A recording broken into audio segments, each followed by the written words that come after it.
So, Pokemon Scarlet and Violet version 1.2. Let's just not waste any time. It's your old Professor Pilk. Let's get into this, shall we? So, we've got some great notes here. So, let's go ahead and read into this. So, featured adjustments. So, additional functionality will be added for Pokemon boxes. Whatever that means. Hopefully that's more box space, because, well, naughty me.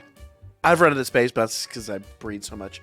For the Pokemon summary, players will be able to change Pokemon nicknames, markings, items held, and mark and or ribbon-related tiles. So basically what I'm reading here, if you know that sometimes if you go into the summary based on whether you're actually in your boxes or on the main screen, just go into the Pokemon summary, sometimes some of these features aren't accessible. Sounds like it's just going to be, it's basically unify these to make them more accessible. It's what it seems like.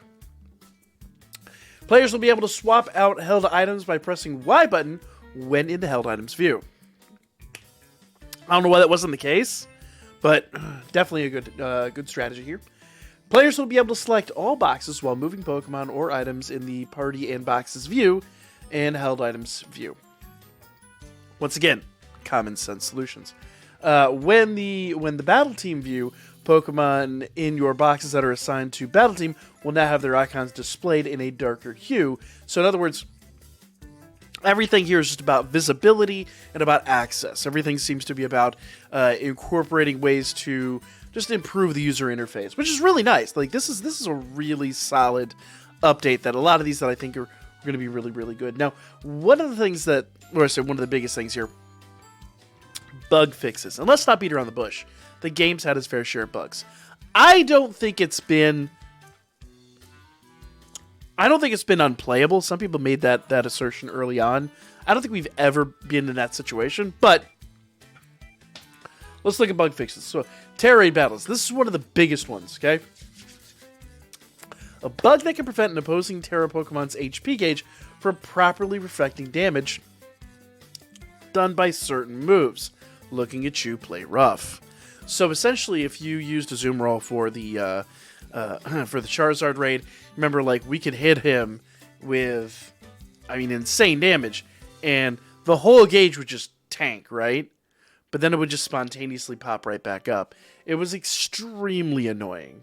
A lot of times, it literally just became a crapshoot. It's like, how much damage have we actually done? Okay, was this enough? Was that enough? Things like that. So it looks like they're finally fixing that. That's massive. We really did need that. Certain status conditions may occur in Tera Raid battles, resulting in Tera Pokemon's HP gauge fluctuating in an unusual manner. This will be fixed. Excellent. A bug that causes Pokemon on your side to faint at once despite their HP gauges indicating they still have HP. So I've had this happen a few times where my mom looked like they had half health and then suddenly they die. It's like, or faint. Sorry. Too many Nuzlocks. They faint, and I'm over here like, okay, GG, right? Well, looks like that's also going to be resolved. A bug that can temporarily prevent a player from entering any input into the game may occur if a Tera Pokemon takes certain actions while the player is choosing the target of their move. So, all of us have experienced this, where the Tera Pokemon is, during a raid, the Pokemon is like setting up moves and stuff like that, and everything just locks you out. You're just sitting there for like, 2-3 minutes, twiddling your thumbs, going, it's like, all right, what next? You done? You good to go, Chief? Yeah, things like that. That's, I don't know. I needed the visual aid for some reason. Even though it is a green controller and I have a green screen, but actually it's not green screening out too badly. Oh, interesting. Nevertheless. So, a bug that causes communication error may occur when someone connecting to a Tera Raid sees a different Pokemon displayed on their screen than what the host sees. I haven't experienced this, but if they've seen that, great. A bug may occur that causes players joining Tera Raid battles from the Tera Raid search screen has been brought to Tera Raid battle against a Pokemon different from what they displayed. Once again, that's not something I've seen, but it is a thing. A bug that causes Tera Raid battle crystals to not appear for a set amount of time may occur under certain circumstances. So, in other words, if your Tera Raid didn't respawn, I guess is what that is. So, some good bug fixes here. Looks like there's some more down here. It says battles. Typing matchups, these Pokemon that have fainted will no longer appear when selecting a move or target during double battles. Okay. A Zoroark that has terrestrialized and is disguised as another Pokemon via its illusion ability can be identified as a Zoroark, and using the check option. This is a bug that will be fixed. Okay. When it has terrestrialized and is disguised as another Pokemon via its illusion ability, the type matchups of moves are displayed based on the type of the Pokemon that it's disguised as rather than its original Tera type. Once again, I don't know if I've had that happen, but I get it. The stats of Dondozo, that one always gets me. The stats of a Dondozo with a Tatsugiri in its mouth will increase when Dondozo uses Order Up, even when the move should have been negated. This seems like more of like a PvP thing, but it is what it is. If a Pokemon terrestrializes after using Destiny Bond, then faints, the effective Destiny Bond will fail to activate. So they're going to fix that as well. So that a lot of those seem like PvP issues. I haven't delved into PvP too much. For those of you guys that don't know, I am still pretty new at Pokemon. Part of why I started this channel is because I want to learn more. I want to get back in. I want to get, I guess, caught up on the 2 decades of Pokemon content that I missed. So, one of the main focuses of our channel here. We've got some more still, though. We will address an issue that can cause the game to forcibly close in certain locations. I've only had this happen like once, but it is definitely an issue. When a Pokemon that is not part of a Paldea Pokedex is obtained through a link trade, it is displayed as being registered to the Paldea Pokedex. I don't know if this is a huge issue, but those of us that got the Pokemon Home Leakmon, I guess that's a thing. Hopefully this doesn't affect those too much. We'll have to see. Certain actions can cause the main character's expression to not change until the game is closed and reopened. So basically, like, once again, I will say UI, but AI bug fixes, things that basically improve a lot of those early, I guess, glitches and stuff that we had experienced. Bug occurred to some players after ranked battles session 1, whereas when visiting the ranked battle screen immediately after the session's results had been calculated to cause a communication error right after these players received their rewards. Following this error, players were unable to participate in further ranked battles. So, once again, more PvP stuff and just basically making it more user-friendly. If a player has created several battle teams but does not use the battle team in the first slot for their ranked battles, they may not receive the Master Rank ribbon after winning ranked battles in the Master Ball tier. That seems like a pretty significant problem, so good thing they are addressing that. Let me scroll down here. When a Pokemon you caught comes back to you from another player through link trade, it may not listen to your commands in accordance to what is written on the profile. Basically, the Pokemon caught at level X or below will listen to your commands.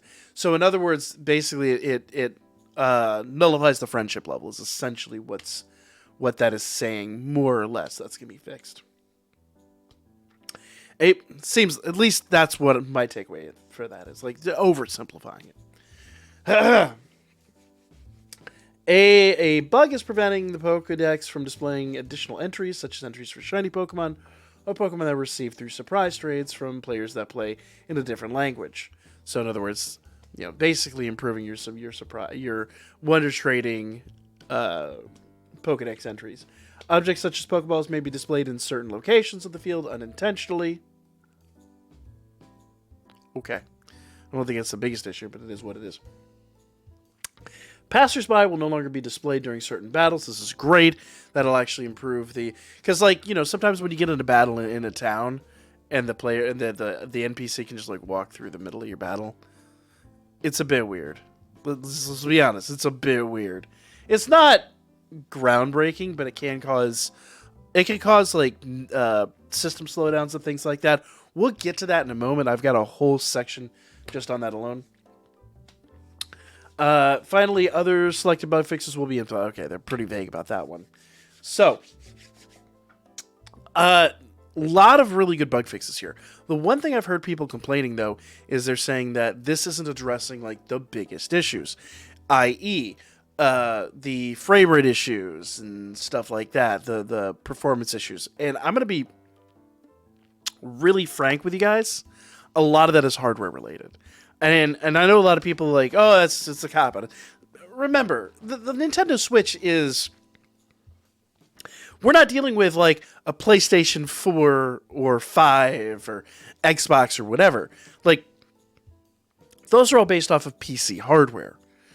The Switch, for all intents and purposes, has the same architecture as your phone.